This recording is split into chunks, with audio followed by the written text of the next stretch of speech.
I've sold a vehicle on like Facebook Marketplace, Mhm.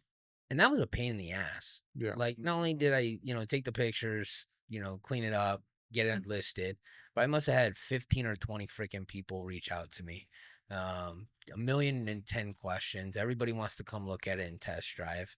Most of the people that showed up didn't even have cash to pay for it. Or if they did, it was like a really stupid lowball offer. Um, I can definitely see why a seller would prefer to just drop it off at a public auction. Oh, yeah. Get me as much as you can get for it. I'll take the highest offer you get, and be done with it, right? Because like, what else does a seller have to do to sell a car at a public auction They just have to be the legal owner and have a heartbeat. and just drop it off with the keys, right? And I mean, they need to be alive long enough to sign the consignment for them. And it's even easier to buy. Yeah. Yeah.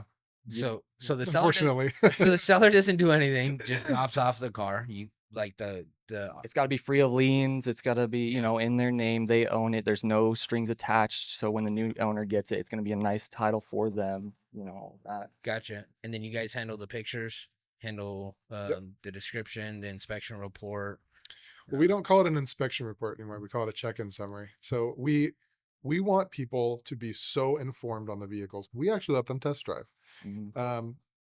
Our insurance guy doesn't like that we let people test drive because it's so many cars and so many, people just going around. But we just do what's called a check-in summary, and it's just like, hey, what did we notice? Was it smoking? Does it smell weird?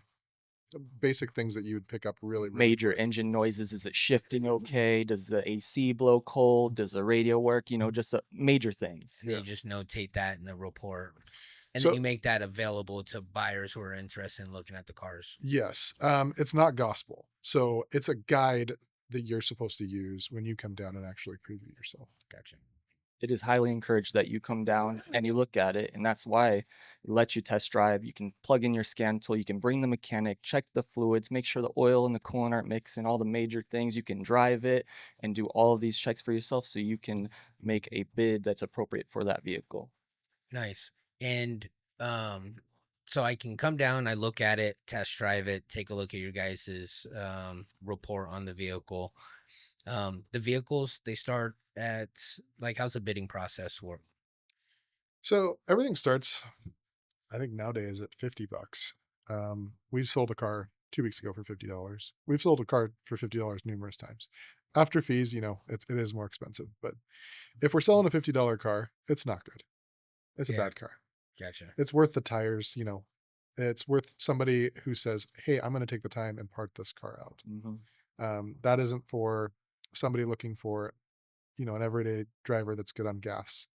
Sure. At the end of the day, it's still an opportunity. Yeah. So To someone.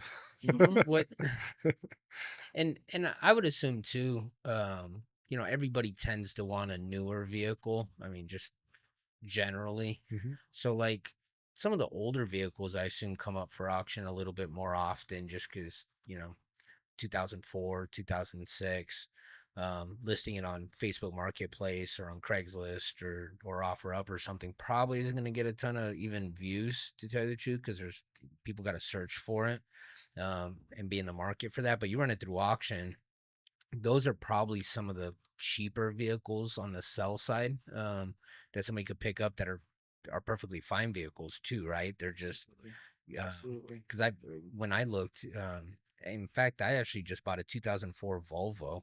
It's my daily driver now. It's got 125,000 miles on it. $2,500. Oh, yeah. I was stoked. I But daily drive auction cars every single every day. day. Yep.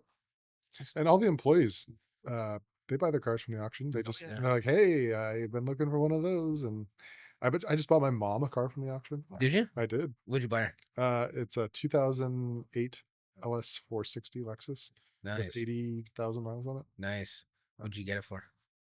$8,000, which is kind of high, but those cars it's an LS 460L, and those are so rare. Like Nice. they're the long version. Mhm. And so like the back seat has more room than the front seat. And 8,000 does sound like a lot, but dude, this thing's crazy Yeah, clean. it's And super you look clean. at that thing on Facebook Marketplace or OfferUp, and they're Yeah. going to be 12, 13, 14. And how many miles do they have on it? 80. Oh man, so you can't beat that for that. No, and it was garage kept, Sun City Mobile. So give me an idea of that car, right? So Mhm. you bought the car at auction. Like, what do you what do you think the story is on it, or like how did it end up at a public auction for then you to bid on and buy? Was it like was that a trade in or something? I mean, So you can usually tell the chain of title a little bit, just based on the auto check. So you can see like, hey, how many owners have had? Has it been through all the auctions? You can kind of gauge that. Was it registered in Sun City? Or was sure. it registered, back east where there's a ton of rust? That's that information is there to inform whoever wants to buy it. The thing is, most people need to understand that they need to read that stuff. So it just empowers them more when they're aware of where the vehicle came from. Good point.